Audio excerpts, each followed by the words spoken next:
Whenever I go traveling, I miss my dog a lot. I wish there was some way I could shrink her so she could accompany me on more of my adventures.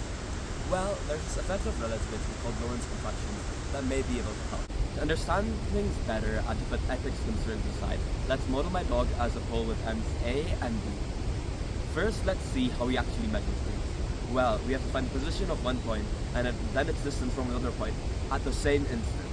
This ends up giving us the length. But things are not always simultaneous. In this graph, x is the space axis and y is time. The red dots represent the event of us measuring the length of the pole.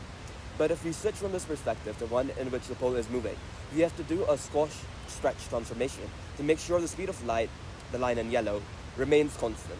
In a perspective which the pole is moving, the measurements end up happening at different times.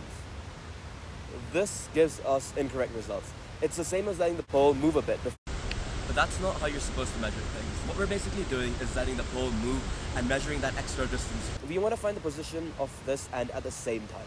For that, we have to use Lorentz transformations. This gives us a sort of contraction factor, which can be used to find the observed length. To understand things better, let's imagine our pole has mirrors on both ends, with a photon bouncing in between. Light should take the same amount of time to travel from one end to another. This is because the speed of light remains constant, regardless of reference frame. Over here, the photon seems to reach point B to A too fast.